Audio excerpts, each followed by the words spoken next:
La primera pregunta es, ¿cuál sería el mensaje para los jóvenes que podría compartirnos el padre Pro de toda su vida, él que murió a los 36 años? Claro, son muchos elementos, pero el más importante para mí es que el padre Pro, en el momento en que regresó de Europa a nuestro país, a nuestra patria, que estaba en una severa persecución religiosa, él supo discernir los tiempos, se dio cuenta que toda la comunidad, toda la población en México estaba muy enojada con el presidente Plutarco Elías Calles, que estaba atacando a la Iglesia Católica y negando la fe y prohibiendo actos públicos, en fin. Y el padre Pro se dio cuenta, a través de sus hermanos Humberto, Roberto y muchos jóvenes, que ellos estaban comprometidísimos y tenían ya creada una liga de la defensa de la fe, trabajando activamente por todos lados para evitar ese atropello. Entonces el padre supo ponerse al lado de los jóvenes, los acompañó espiritualmente, daba ejercicios, daba pláticas, y ahí es donde él ejerce un lado de su ministerio impresionante, porque los jóvenes rápidamente hicieron clic con él y defendieron juntos la fe, su fe, defendieron nuestra iglesia, y eso es importantísimo. Jóvenes de hoy, pues conéctense, hay muchos problemas por todos lados, pero ustedes tienen que hacer ese ejercicio de ver en dónde invertimos nuestro conocimiento, nuestra persona, nuestro tiempo, porque hay que luchar todavía por muchas cosas que nos están afectando a todos, ¿no? Digamos que sería tener una vida espiritual, por lo que menciona de los ejercicios espirituales, y luego trabajar de manera organizada. Esa es una de las cosas padrísimas del Padre Pro, que él era un sacerdote muy jovial, que hablaba de una manera muy abierta, muy con palabras que a los jóvenes les hacían como, se fortalecían al ver una clase de testimonio sacerdotal como el del Padre Pro, pero también descubrían que él los escuchaba, los confesaba, él llevaba la comunión a sus abuelos, a sus papás que estaban moribundos o estaban muy enfermos, y el Padre dio un testimonio de fe, de celebrar la fe en Jesús a escondidas, en las casas, en los sótanos, y también de saber estar con ellos, hablándoles de Cristo, hablándoles de Dios en los ejercicios espirituales. Sí, es importantísimo. Padre, y a los padres de familia, ¿qué mensaje le podría dar hoy el Padre Pro? Que estamos viviendo una situación de alguna manera paralela, difícil. De ataque a la familia, de ataque a nuestra religión católica por parte de nuestras autoridades gubernamentales actuales. Claro, hay tres cosas que yo creo que son elementales. Primera, que nadie, ningún papá, ninguna mamá se dé por vencido en que sigamos siguiendo nuestra vida religiosa, nuestra fe, que mantengamos firmes nuestros principios y nuestras prácticas religiosas, porque ese es el primer elemento que nos puede dar la oportunidad, pues, de ofrecer un mensaje de palabra y obra para toda esta sociedad que está muy, muy sacudida por cosas muy horribles. Entonces, que no soltemos la misa, que no soltemos los sacramentos, la confesión, la comunión, y sobre todo que el trato que tengamos en casa, que el trato que tengamos con los hijos, con los vecinos, sea un trato como el que Jesús nos enseñó, ¿verdad? Amable, cariñoso, atentos y solidario. Ese es el primer elemento. Que cuidemos nuestros principios y valores y nuestra fe desde nuestro testimonio personal. Segundo, que nos organicemos. Esto es cosa de organizarnos, ¿verdad? Por colonias, por barrios, por parroquias, como para que generemos espacios donde podamos vivir los principios que la Iglesia Católica nos propone. Pero también aquellos principios de defensa de derechos humanos, búsqueda de desaparecidos, cuidado del medio ambiente, que hablemos para que ya no haya guerras absurdas como las que estamos viviendo y que haya acciones bien coordinadas. Por ejemplo, estamos viviendo la situación de Acapulco, sí, que ha sido un caos terrible y esto va para largo, ¿verdad? Sí. Ahí es donde tenemos, las familias han sido un ejemplo de cómo se aporta por nuestra fe en Dios y en Jesús ese granito de arena para que, pues, sigamos luchando por la paz, por la fe, por la iglesia, pero sobre todo por la dignidad de todas las personas. Mamás y papás, ustedes tienen un trabajo impresionante que hacer, pero ustedes van por delante, no se les olvide. Sí, y es importante que usted destaque el trabajo por los demás, por la sociedad, porque luego nos pasa a los papás que es tanto el trabajo en casa, mantener, pagar las escuelas, que nos agobiamos con eso y ya no tenemos tiempo de hacer algo más, ¿no? Y deje usted el miedo. O sea, creo que el momento que estamos viviendo en México es de miedo, ¿verdad? Sí. No sé si salgo y regreso, si me levantan, si me secuestran. Por eso creo que es importante hacerlo con mucha organización, ¿verdad? Entonces, sí, es un trabajo muy importante en las familias. Padre, ¿por qué es importante en la actualidad conocer a los beatos, que además el Padre Pro es un beato mexicano? Bueno, no mencioné que usted lleva la causa de canonización de él, es el vicepostulador actualmente. ¿Por qué es importante conocerlos y por qué es importante pedirles cosas o encomendarnos a ellos? Bueno, en primer lugar, porque la palabra de Dios y la historia de la salvación nos habla de un Dios que nos invita a todos a ser santos. Tú estás invitada a ser santa, Tere, y yo también, todos. Pero entonces, si nuestra iglesia nos anuncia ese mensaje, si nuestros pastores, señor cardenal, los obispos, los sacerdotes, los párrocos, todos estamos llamando a todas las personas a la santidad, entonces aparecen los santos. Yo te quiero decir que en mi experiencia personal es que cuando hay unas crisis terribles en la humanidad, ahí aparecen brillando esos santos y santas que nos recuerdan que la fe en Dios y que la fe en los demás y la fe en uno mismo nos pueden permitir acceder a la santidad. Y yo les quiero decir, el Padre Pro, en realidad, cuando venía de Europa, que ya se había recibido de jesuita, en Bélgica, venía aquí a morirse. Estaba desahuciado.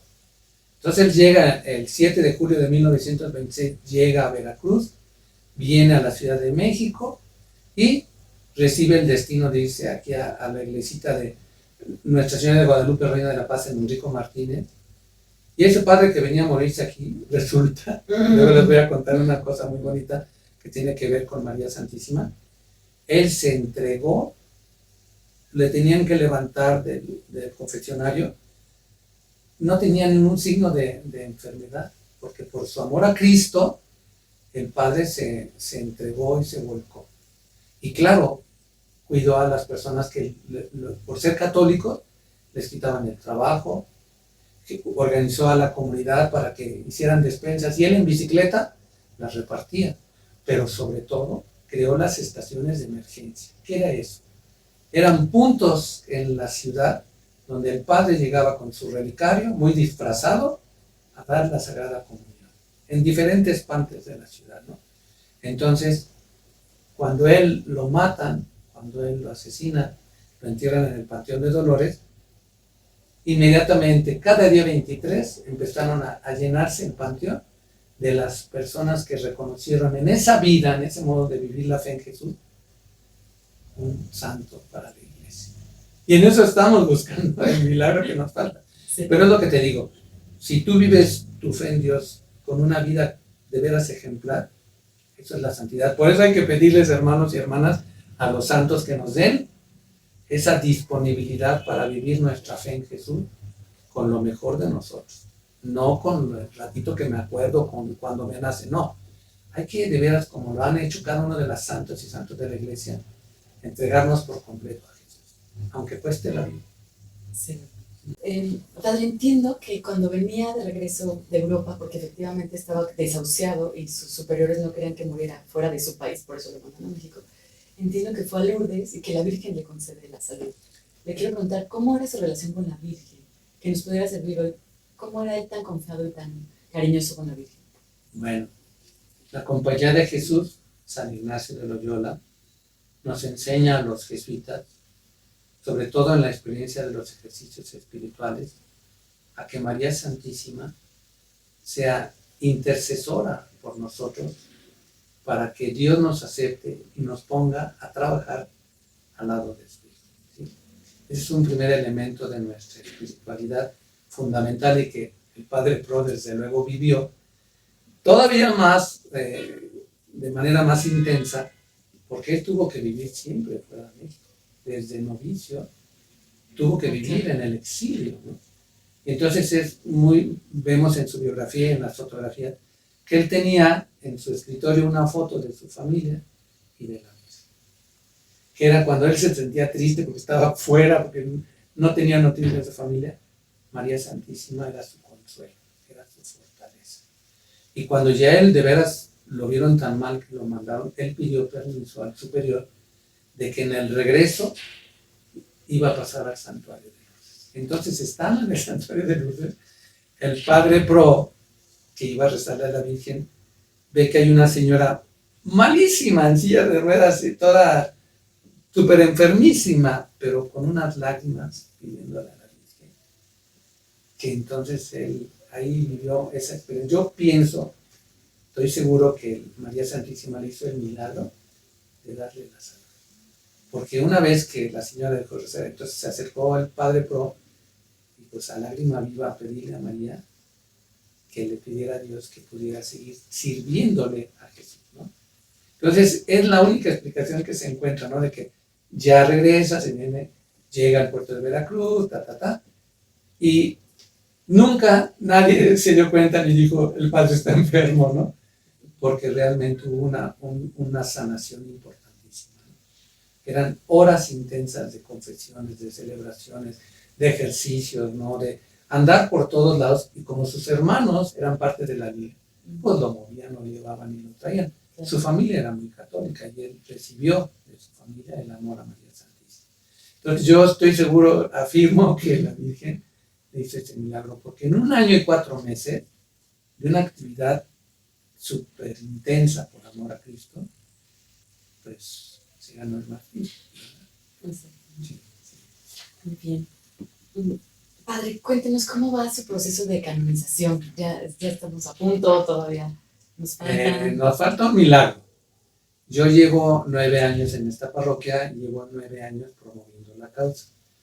Yo les puedo platicar que hemos estado así en la orillita de encontrar el presunto milagro, ¿no? Hemos tenido casos realmente increíbles de sanación de personas, pero claro, la iglesia hoy se ha vuelto, como debe de ser, más exigente para que si hay un presunto milagro, se documente de la manera más precisa, ¿no?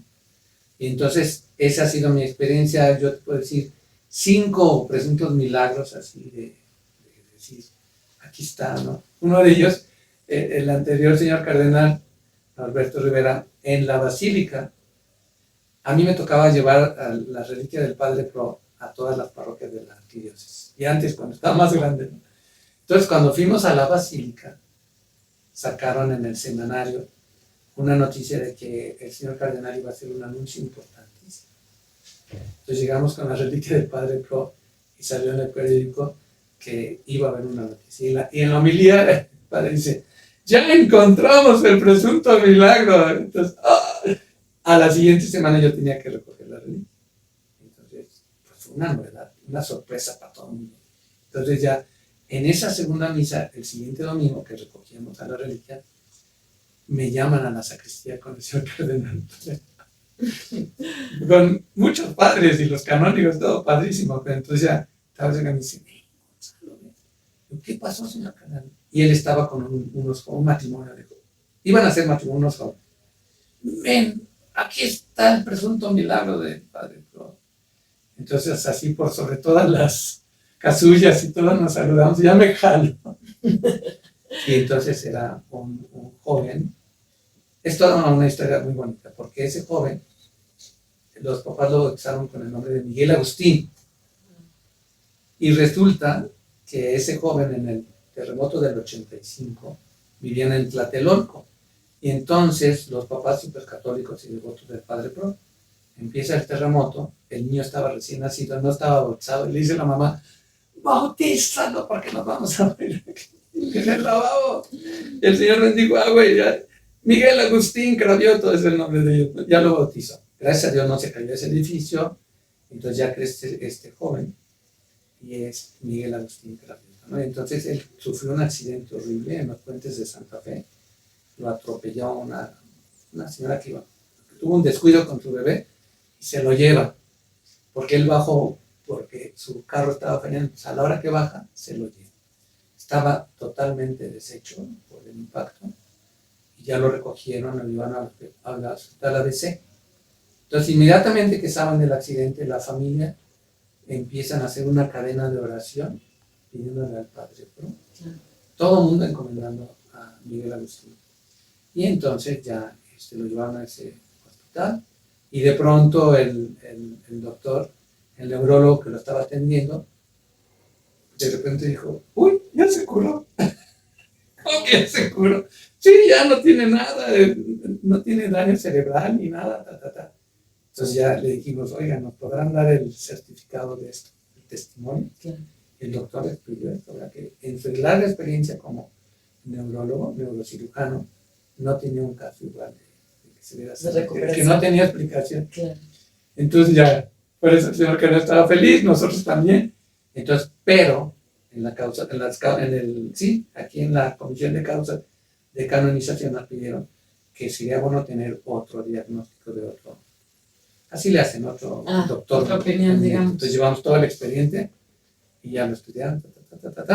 Nos dijo ese doctor, ¿qué creen? Este joven respondió porque estaba con muy buena salud, porque lo llevaron a un buen hospital y lo atendieron perfectamente.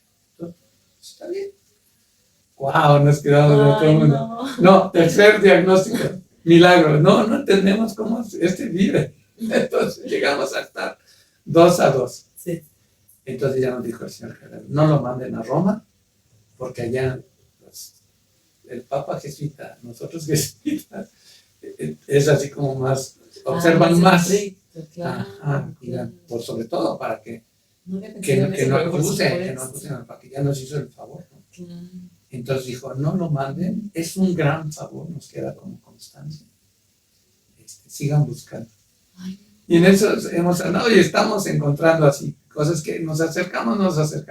Sí. Pero yo a los que van a ver esta presentación, yo les invito a que le pidan al Padre por una enfermedad, una necesidad muy grande, pidan que Él le pida a Dios por esa necesidad, por ese enfermito, y si les hace el milagro nuestro Padre Dios, avísenos por favor, porque ahí puede estar el milagro, el presunto milagro, que nos permita que el Padre Pro ya esté. Ya sería santo, ¿verdad? Con ese milagro ya sería santo.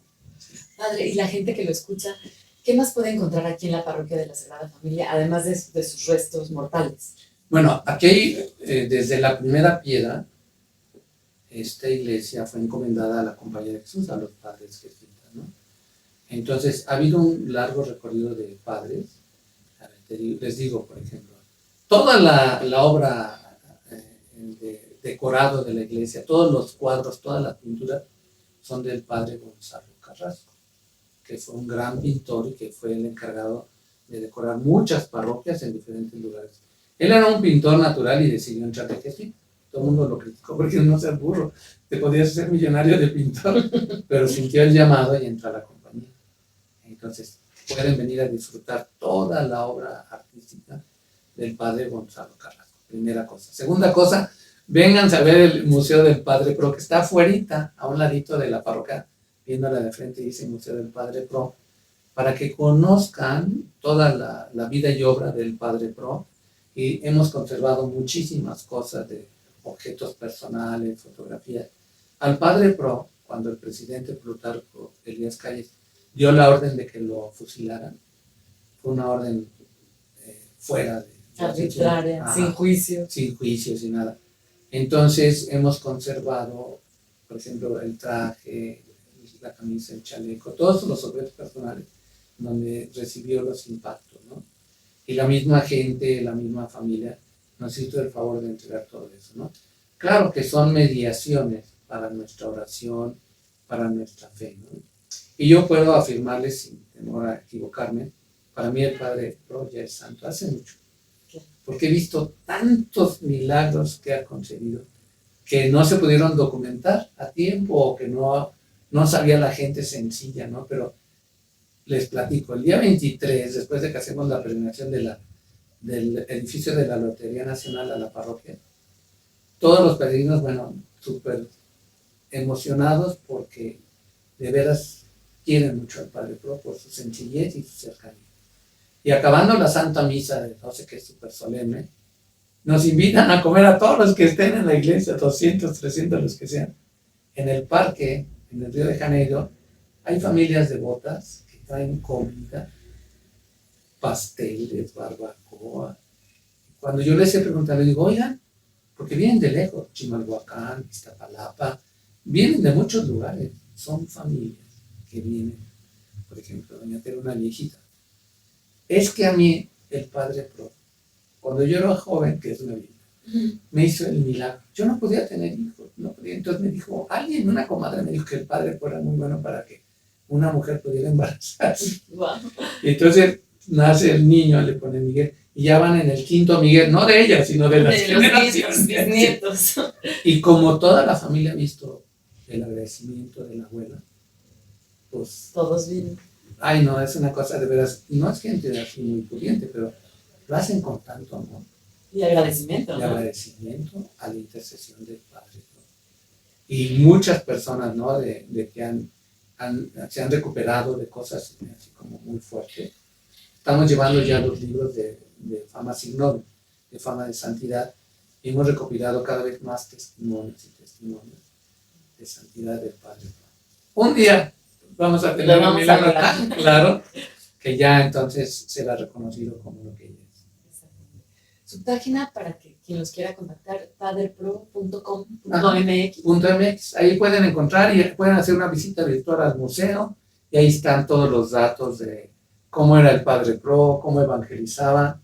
Era divertidísimo porque era muy buen actor y tiene unas anécdotas de veras fabulosas. Entonces les invitamos, sobre todo para que sea un santo más al que ustedes puedan pedir, que es un beato y que pueda llegar a ser santo, que intercede por nosotros, y que si logramos ese milagro, le ayudamos para que sea ya santo oficialmente. Entonces, muchas gracias a todos. Muchas gracias, Padre. Parroquia de la Sagrada Familia, calle Puebla, esquina Orizaba, aquí en la colonia Roma. Es inconfundible. Ahí encuentran también estampitas donde viene Toda la historia. algo de su ropa que... Ajá, reliquias, ¿no? con reliquias. Y sí. con eso se pueden hacer Sí, las claro. peticiones de los favores. Todo eso, sí, con mucho gusto.